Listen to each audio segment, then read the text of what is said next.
CGE. Mr. Pedersen's been involved in programming, designing, producing games since the early 80s. He's been heavily involved in the TV-based games from Game Tech, and he's here today to talk about how to break into the gaming industry. Thank you.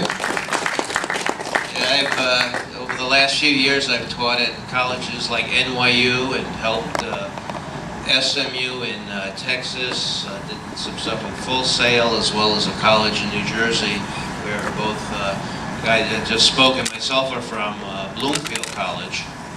And I wrote a book. It's on game design, teaching people how to make games. When I was growing up, there were two people who were writing books on game design. One were programmers and one were artists.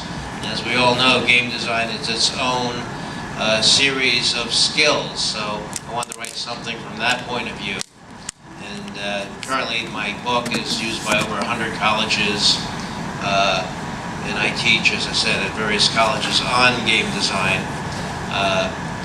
Now, many colleges have really started game design. Even your standard computer science degree or your art degree, they were finding that they weren't getting enough students, so if they added like 2 or 3 game courses, it would actually increase the number of students in their curriculum. I actually helped a college in New York called Gibbs College and Globe Institute, where they weren't getting enough students, so we added like 4 classes that were standard art classes, standard computer science classes. And just by adding a few things, instead of graphics, you made it game graphics. They increased the number of students. Even for some of the older generation, I went to UAT, University of Advancing Technology. It's on the internet. It's located in Arizona. I got my MBA in video game production for 2 reasons. One was, of course, in the regular world, an MBA and a master's looks good. And 2 is, even today, if you teach at a 2-year college, they really want you to have a master's. In my book, I write, I can't go anywhere, and I'm sure most of you can't go anywhere without somebody playing a game, whether it's on a bus, a train.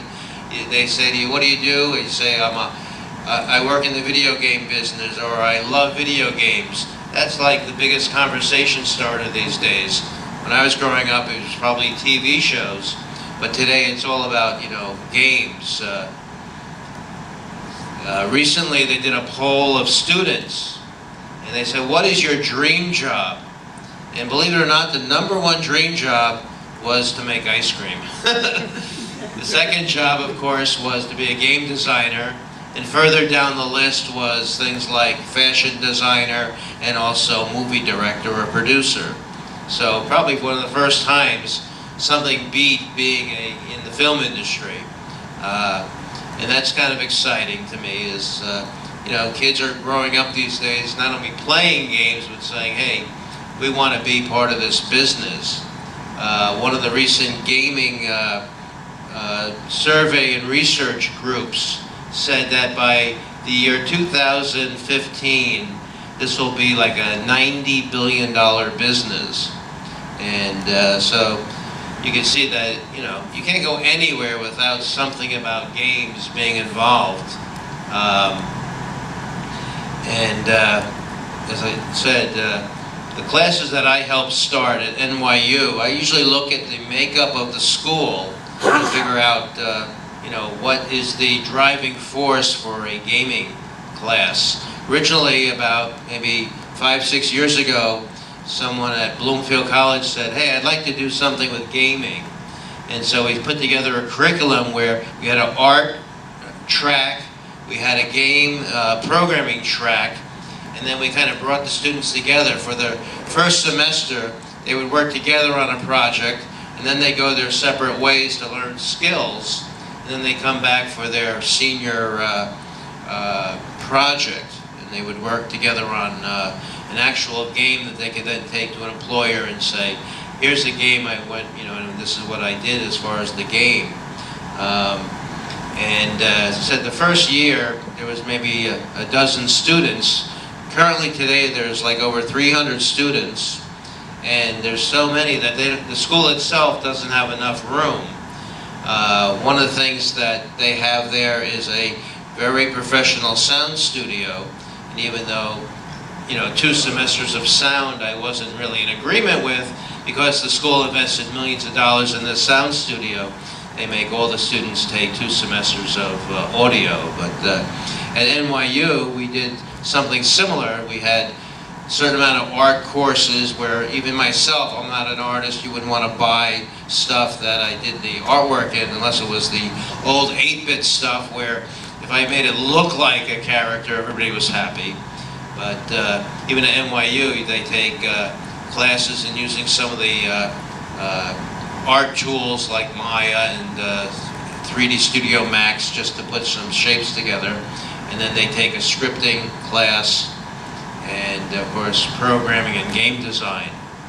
But, you know, generally I go around and I talk to a lot of kids. I see them on, as I said, you know, when I'm on a bus or a train, and everyone says the same thing. I always say, you know, what game do you want to make?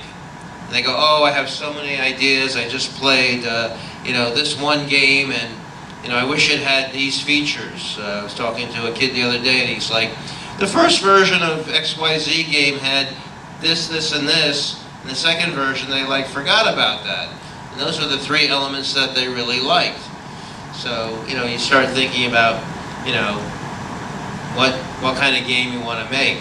And in my book, I basically describe that a game designer basically puts the documentation together, figures out what are the really cool things, the mechanics in the game, what makes this game better. And so, through, you know, reading one of the things I wanted to put together in my book was that, you know, by the end of the book, you should have enough information to show somebody and say, here's the game I want to make, here's all the information. And the colleges out there, one of the top colleges is in Canada and Washington, which is DigiPen. DigiPen is very closely tied to Nintendo, so that a lot of the graduates go there. But also look at some of the hotbeds, like Boston is a big hotbed these days for gaming. So you got MIT, they're one of the top gaming schools as far as teaching game design and programming. Another hotbed is Texas, that's where SMU is, which I said earlier, Southwest Methodist. You got colleges you know, in California. You got UCLA, USC, which has very strong gaming programming, as well as art, as well as game design.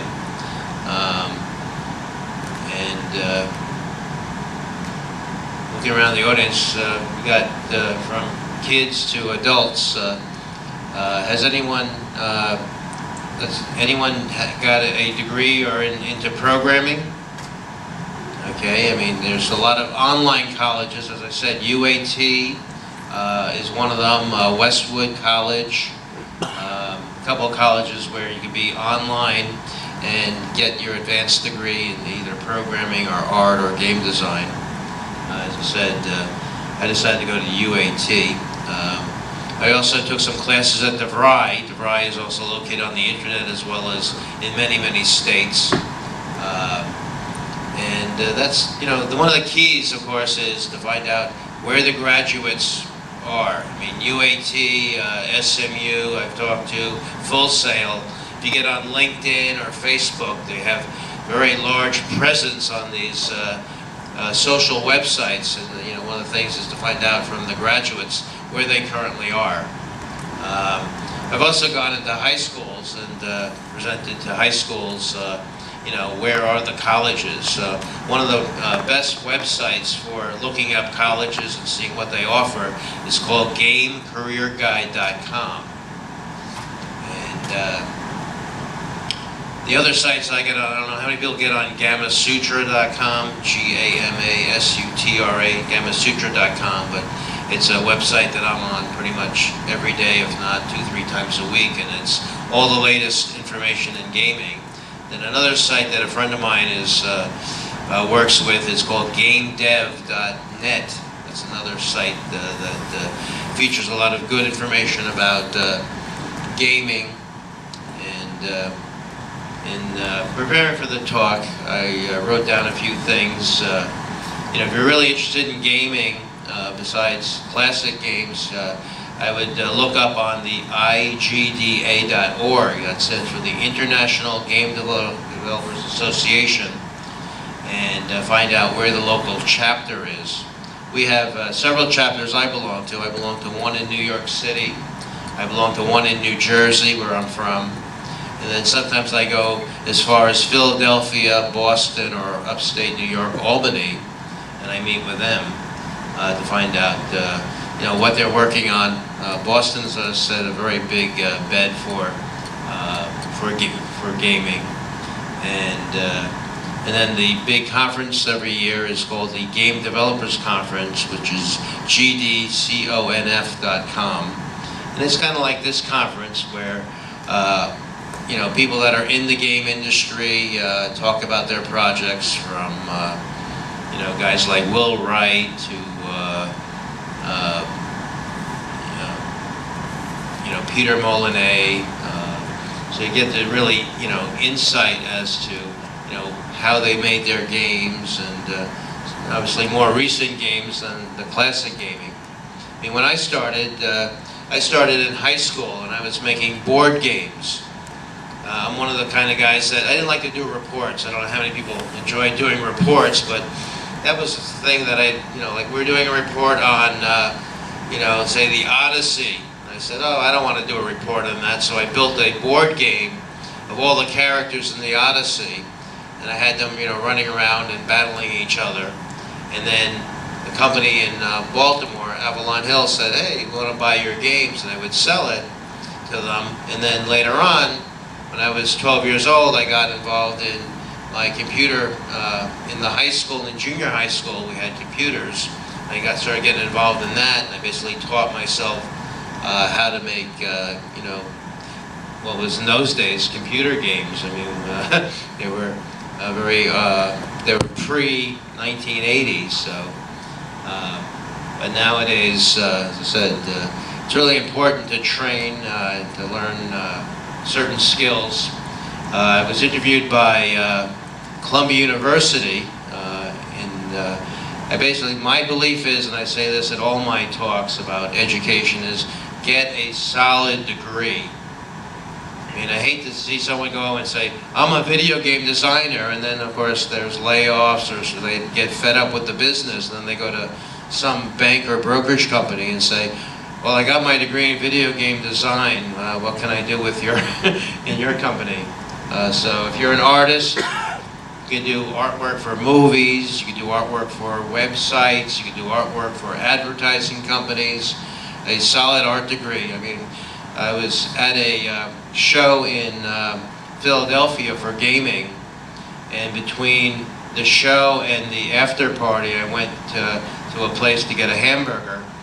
And I'm sitting next to a guy from Savannah College, or Art College, and he said, he heard him and he goes, we're using your book in our classes. So I said, oh, I didn't, I'm just here to have a hamburger. And I was surprised that somebody, picked me out of a crowd, but there's some very good schools like that where, where they're artists. So get a solid art degree, get a solid programming degree.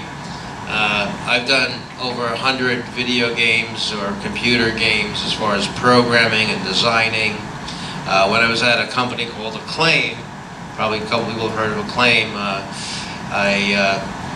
I was the game designer and the executive producer, but many, many times I would be working with some programmer in, say, Germany, and he'd say, I have a bug, and nobody could find it, and I'd have to actually go into the testing area, and even though I was, quote, a producer or a game designer, and actually go and look at the code and understand what some of the problems were. So it's always helped in those respects. And then, a lot of times in the gaming industry, you're working, especially when the game's about to be shipped. And of course, we can't change Christmas. So your game for Christmas is usually try to be finished around August, September, and you're putting in, 16 hours a day, 7 days a week, because you're trying to make sure everything, all the bugs are found and the game's ready to go.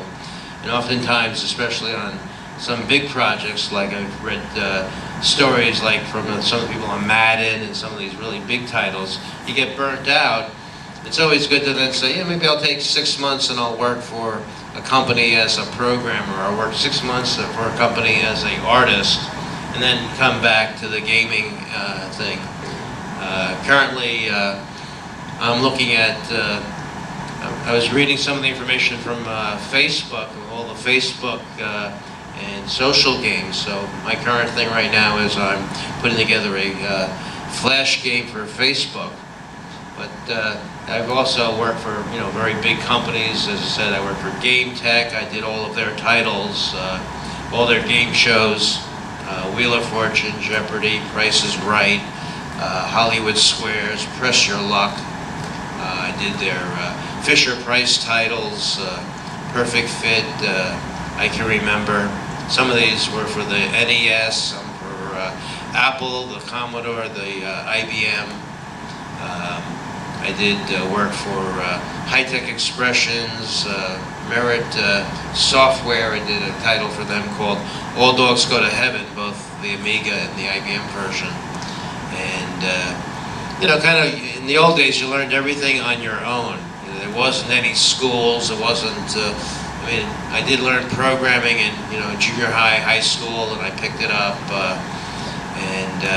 In recent years, I picked up some of these art packages, not because I'm an artist, but when I want to communicate with an artist, I could say, you know what, I want to use the hair and clothing effects from Maya, and I want to do this in 3D Studio Max, and maybe use Softimage to do some other, work. And so it's always good to know the packages. But also, one of the things I make my students do is I go to this one site. It's an internet site with all the old games. I'm trying to remember, was it NAM something? Maybe some of you have been on it. It's all the old games, Burger Time, Pac-Man, Asteroids. And I make my students that have been playing, World of Warcraft and Modern Warfare 3, make them play these old games. Why? Because we didn't have sophisticated graphics. We had to rely on gameplay to really make our games, fun and addictive. And we didn't have all the sound and all the wonderful graphics. And I say, that's what really makes a game. You want to capture somebody. I mean, you think about some of these things. We had, in the old days, vector graphics, black and white, or when I worked on the IBM, we only had 4 colors when it first came out. And even when I dithered, I used to say, oh, I have 32 colors because I'm dithering the different patterns. But we really only had 4 colors. And remember when I was at RIT, we had like 2 and 4K machines. The old Heath, the Heath kit machines and other ones. And today, I work, even when I work at banks and brokerage firms, and someone goes, I want 2 gigs of memory. And I'm like, you could do this in 1K. I mean, why waste all that space? And so some of these techniques that we use, in the old days are really relevant, even though you have so much space and everything else. It's like I always say to students, why are you thinking so big when you can just make it real small, fast, compact? And so a lot of these rules, I remember I did 2 games for the Nintendo DS. Anyone have a DS or worked on them? The DS, when I did Cake Mania and I did Mad Libs for the DS. I never worked on a DS. I remember my 6502 assembler, and this was 68,000, and we were able to use C++ for these DS games. But I'm looking at it, and I had all these college graduates from Full Sail and other colleges, and they're like, how do we do this? There's no font set, there's nothing in this machine. I'm like, this is like going back to 1980. I have to like make my own fonts and my own graphic routines, and it was like, even though it was a modern machine with some really fast, real fast CPU, real fast graphics, it was 32-bit color and everything else, and but the actual programming and the core of the machine was like me going back to 1980, where I had to then, put in all of these very low-level routines to handle graphics and handle sound. So it was very interesting. Do we have any questions from the audience as far as, has anyone thought about, I see some older people and some younger people.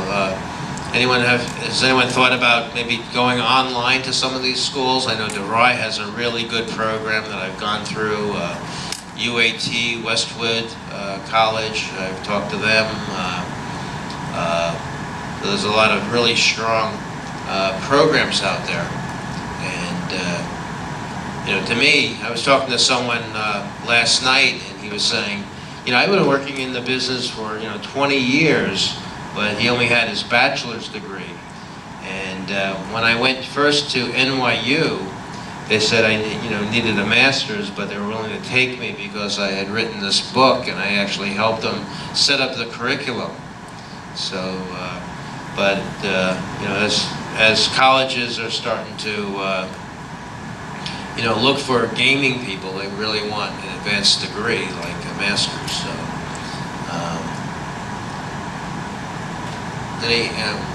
there's a question. What's the hardest machine you've ever worked on? Hardest to program, and why? Well, I was working for a company outside Philadelphia, and there was a new machine that had just come out called the Atari Jaguar. And they said, we're going to send you to Atari school in California. And they said, Atari has a new C++ compiler that you'll be able to use. So when I interviewed, I said, I'm really strong at C and C++. And we flew out to California, myself and one other guy, and Atari says, oh, that compiler won't be available for 2 years. They said, you got to program in RISC Assembler and 68,000. So I went back home and I said, I programmed in 6502, but I've never done 68,000. I have no idea what this RISC thing is about. And so I figured I'd write something on the PC in C, C++. I get it up and running because we were connecting from the PC to the Jaguar. And then I said, okay, let me rewrite this routine in 68,000 assembler. And within about 2 weeks, I had that up and running. And then I said, well, let me try some of these graphic routines and write them for the RISC system. And I got that eventually running. And so I'm very excited about that. It was difficult because, again, the documentation and at the time, I don't know if everyone's gone to like a restaurant or a bar. There's something called a Mega Touch in a lot of these venues, and that was the system that I was working on. And we did the original Mega Touch. It used the Z80 chip, if anyone remembers that. In fact, I was in outside Boston area working for a company, and down the hallway from us, a little sign on the door said Zilog. I said it couldn't be, so I knocked on the door one day, and sure enough, this little office was the guys who did the Z80 chip. I guess they had moved there, but at some point, the company decided that the Z80 chip wasn't going to be around for too long, and they wanted to make better games.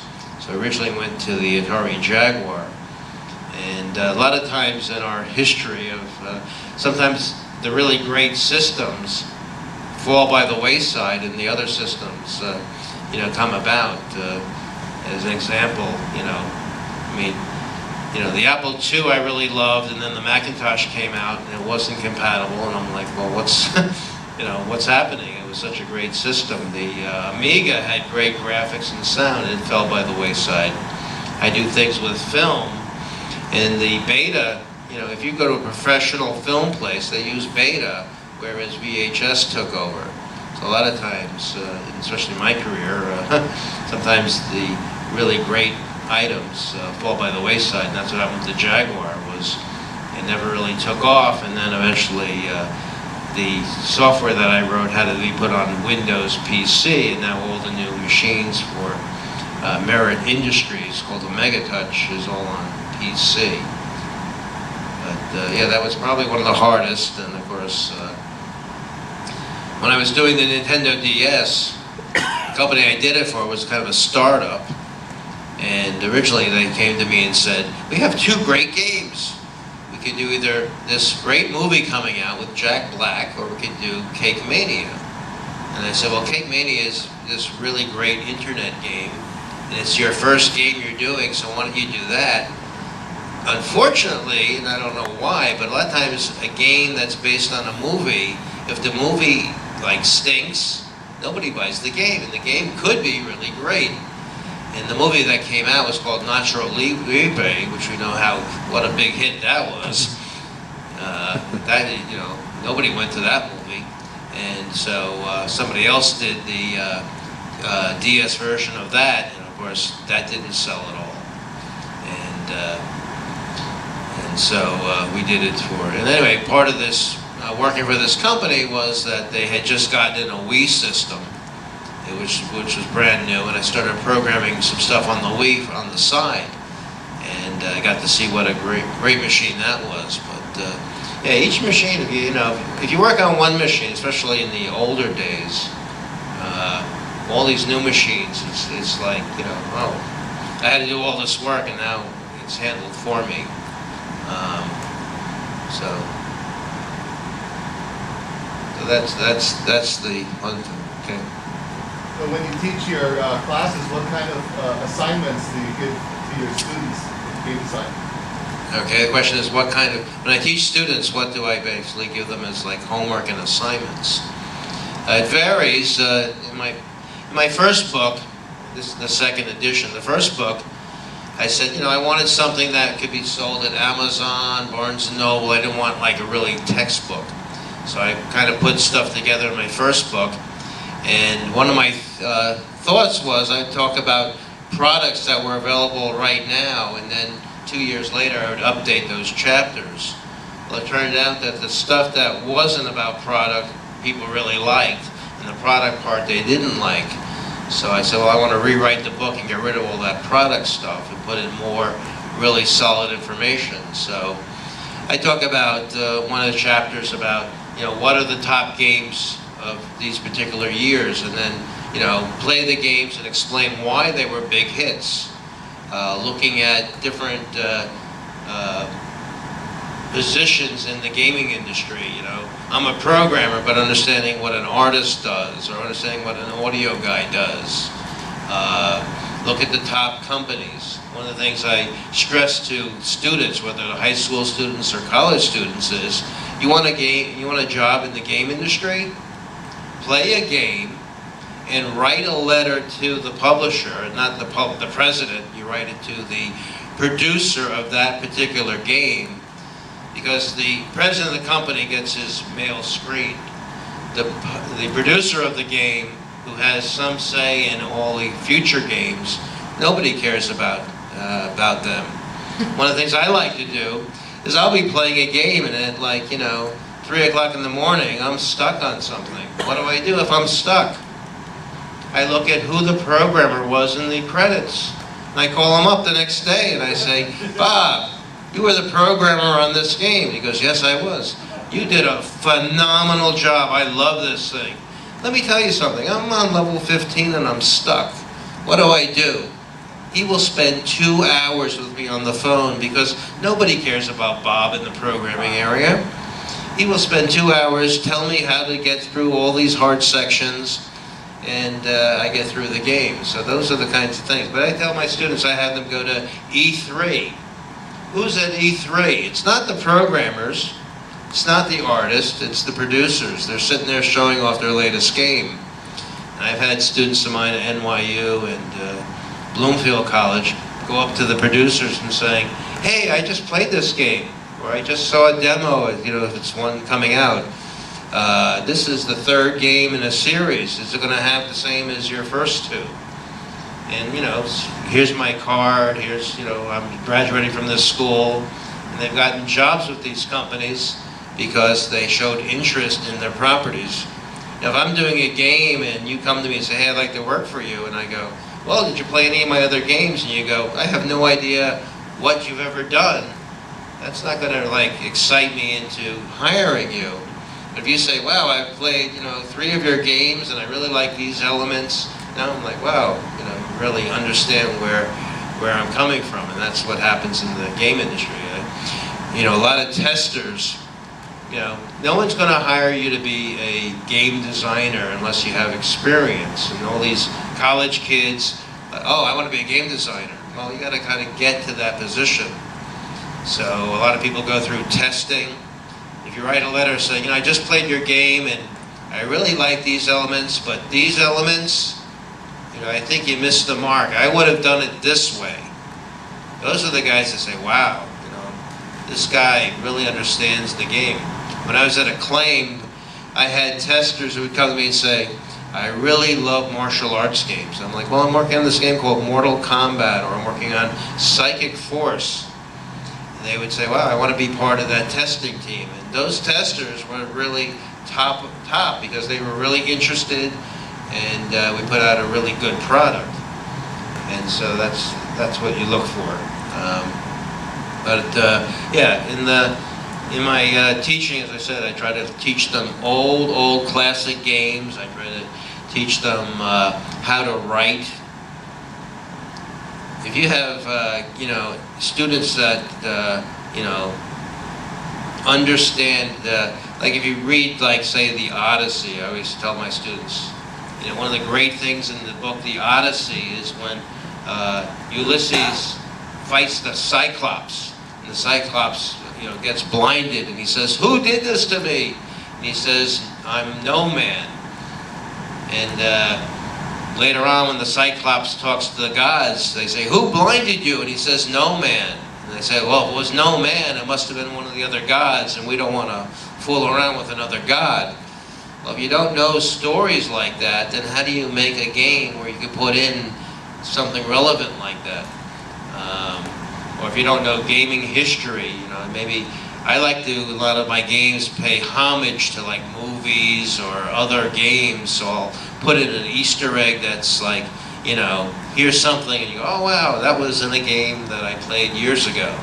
So if you know that kind of, from literature to other games. I did a game, as I said earlier, All Dogs Go to Heaven. I had one scenario that was basically, Pac-Man type game. And another scenario that was like a Pong. You had 2 characters and a ball. It actually was a watch, because in the movie a watch is very significant. You're banging the watch, playing a Pong type game. I had another scenario where they had to escape from a basement. So I did the Towers of Hanoi puzzle, where you have 5 different layers from small to large, and you have to put them in order. And so you had these 5 layers in the middle of the basement. You had to move them back and forth so that you ended up with these 5 layers next to the window, and then the main character climbed out the window. So by knowing, some of these classic games is a big help. I was at a company you might have heard of called Sony, right? And they wanted to hire me as head of their, gaming area for classic games like chess and backgammon. So I met with about 20 people that I'd be working with. And I asked them, I said, "How many people play poker?" Nobody raised their hand. "How many people play chess?" "I'm a chess master." Nobody raised their hand. I also wrote a poker game called Real Deal Poker, which is an adventure/poker game. So even though I'm not I don't play poker a lot, I at least understand the game. Anyway, I went through a bunch of standard games that people would play, from backgammon, checkers, and nobody in the 20-person group had played any of these games outside the office. And my comment was, how are you guys going to know what your what your consumers and buyers are going to want in the game if you don't play these games. And so that's some of the things I try to instill on my students. I actually teach them the game Magic, because there's so many elements in Magic. I don't know how many people have ever played Magic or know it. There's so many elements in that game that are significant. I mean, I think the marketing part is genius. That's what I'm doing in my latest Flash game. My game for Facebook is going to be free. And if you want to be, better than anybody else, you'll buy, you'll pay 99 cents to buy little elements. And I think that's the genius of the whole marketing of Magic, is that, we can all buy the standard deck, but if you buy the next highest deck, you're a little bit better player. If you buy the, premium deck, you're even a better player.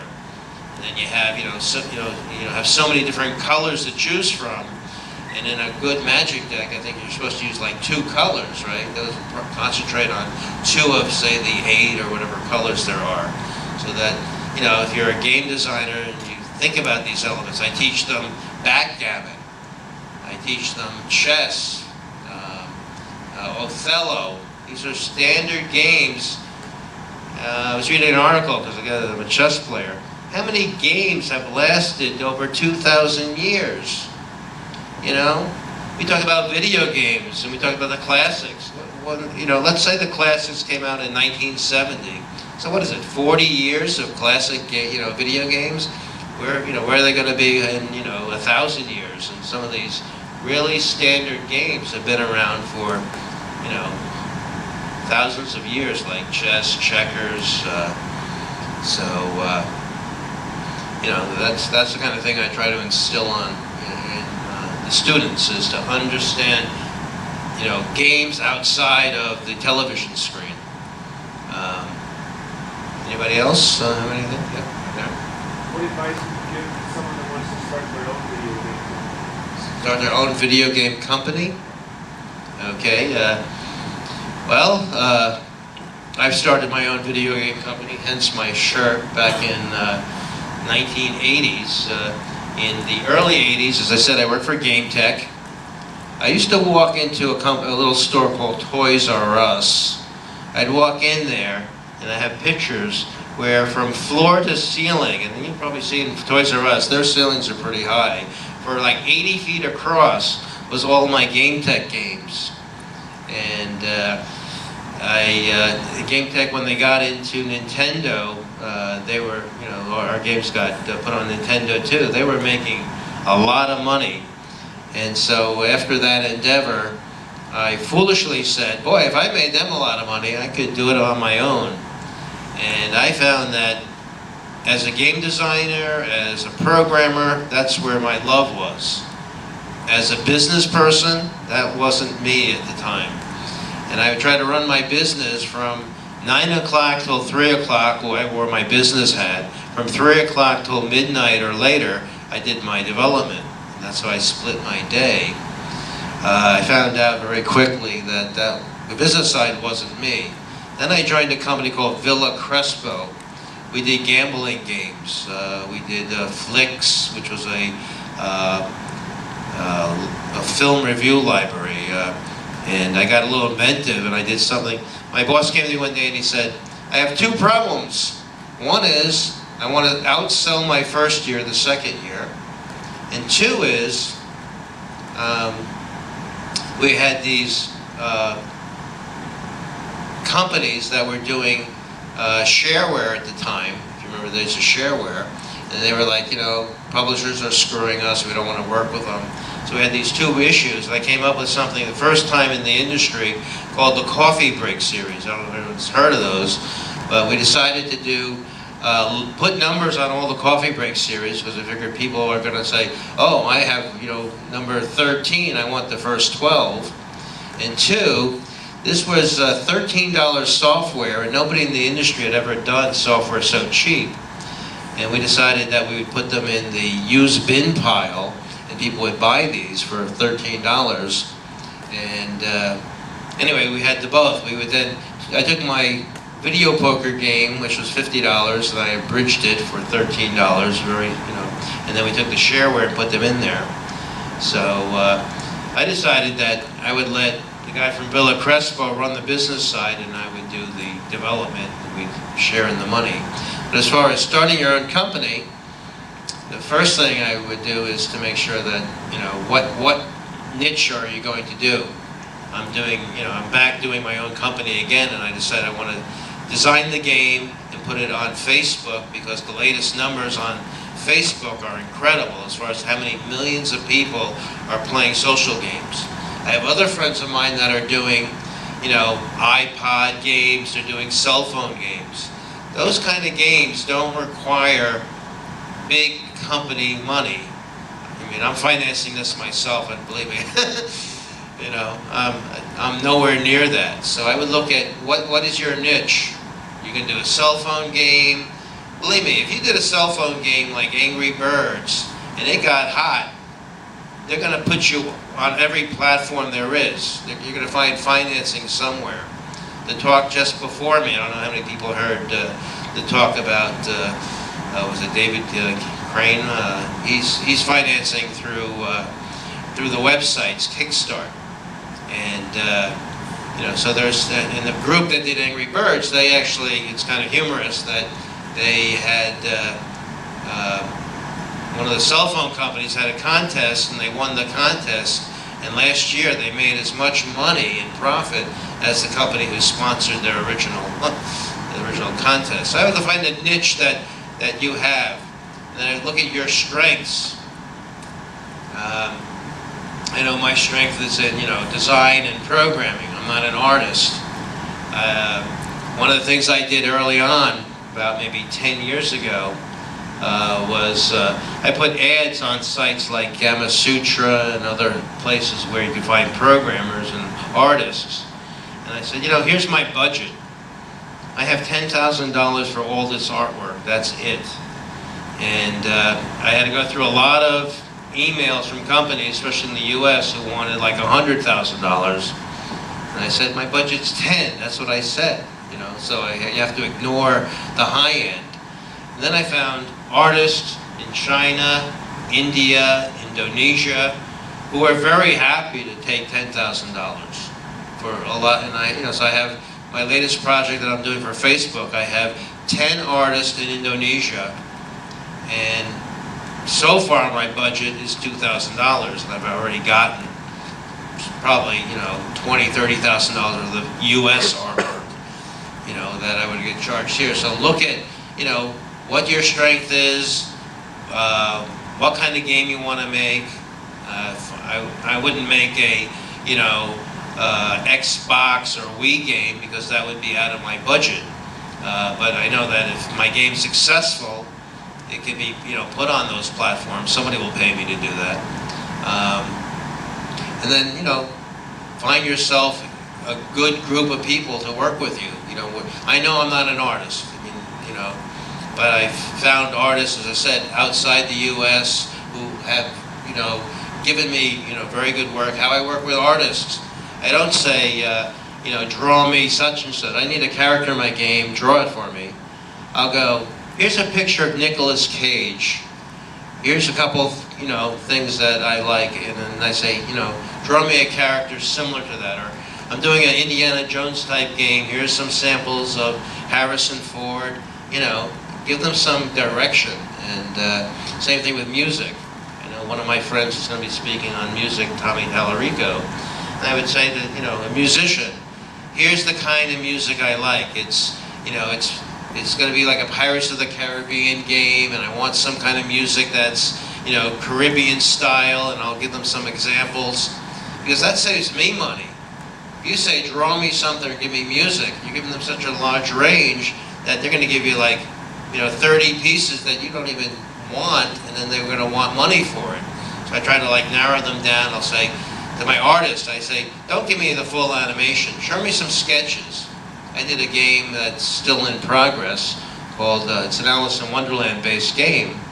And I said, draw me the characters. And they drew me all the characters. And then I said, okay, I like these, I don't like that. Went back and forth for about 2 months. But but I had static images of my characters. And now that I liked the way they looked, then I said, okay, now you can animate those characters. So the more defined you have for your game, the better I found. And those are some of the ideas that, hopefully will help you.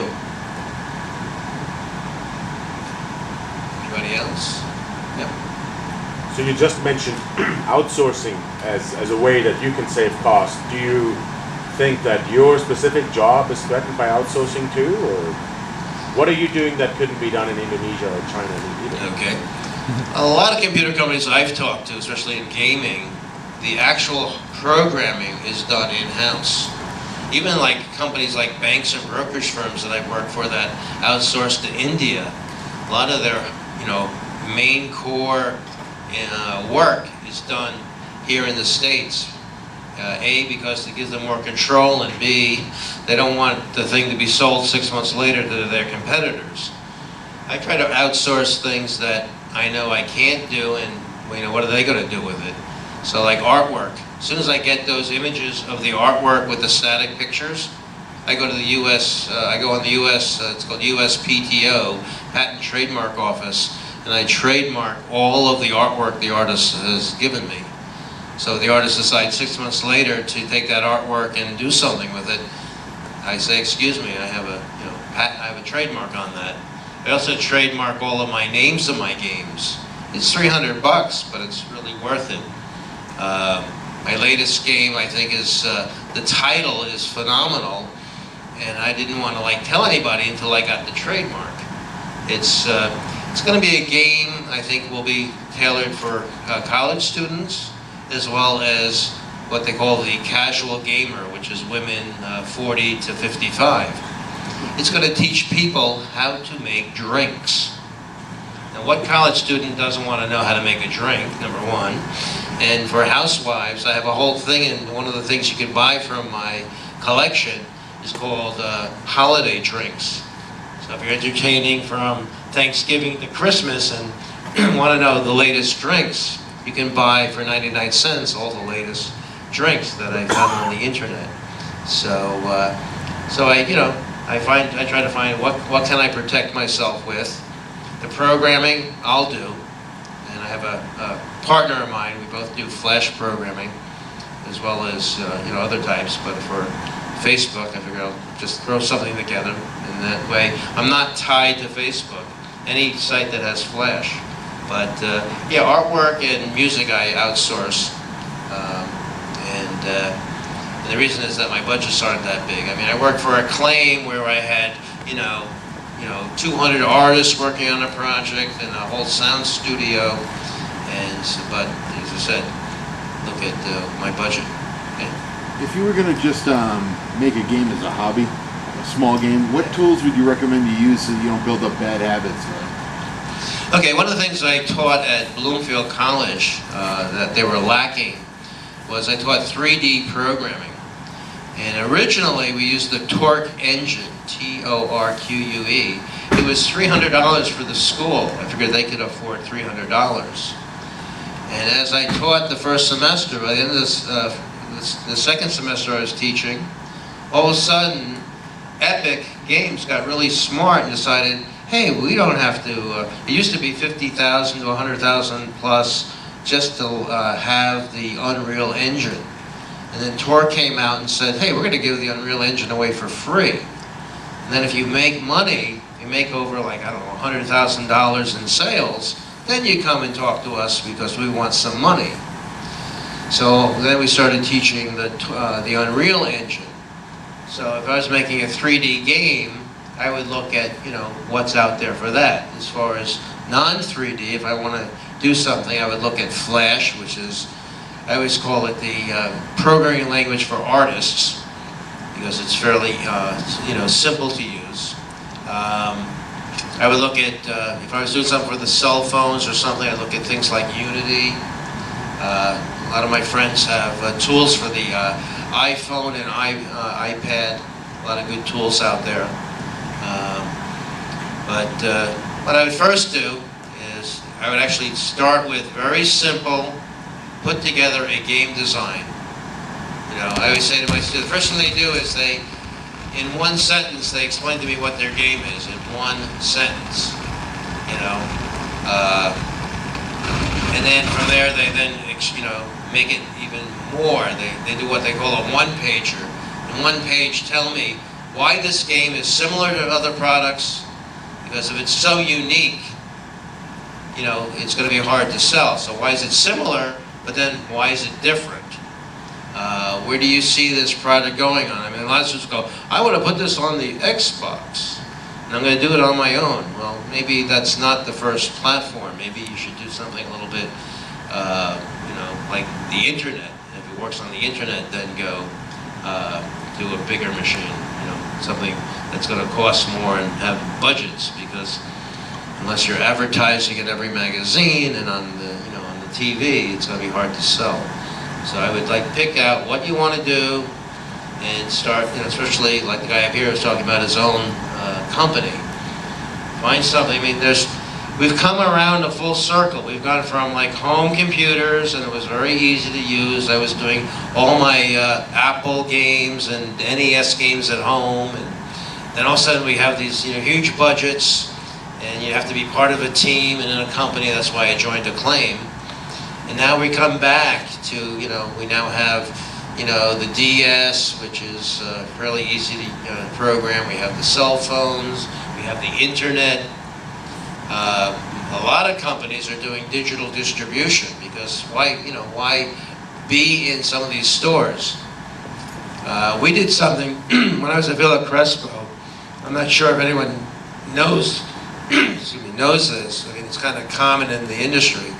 When I put a product in Electronic Boutique, I had to pay for shelf space as a publisher. When Villa Crespo was the publisher that I worked for, I was one of their, you know, 3 employees when we started. We had to pay for our product to be on the shelf, and if we wanted it face out, not spine, but face out, that was literally like $50,000 per store per month. So you start figuring out Electronic Boutique with all their stores, that's expensive. So what we did was, we went to a show, and I don't know if you've ever seen some of these shows. They'll have like a little button they give you with a blinking red light. Well, we thought that was pretty interesting. So we decided we'll put a blinking red light on our boxes, and we patented that. So we got a US patent on it. And then all the stores said, well, you're not paying the $50,000, so we have to put you spine. Well, that blinking red light in a mall looked like a fire. And at 3 o'clock in the morning, the EV manager had to every morning go to his store to put out the fire, which was our blinking red light. And they were pretty mad about that, so they said, you know what, I'm putting it out, you know, face out. So we were in every single Electronic Boutique, as well as Comp USA and other stores. And we didn't pay the $50,000 because the manager was so mad that they were getting called at 3 a.m. So, okay, well, I'm told that we're pretty much at the end here. And if anyone wants a copy of my book or my business card, feel free to see me. I'll be here today and tomorrow. So, thank you very much for attending.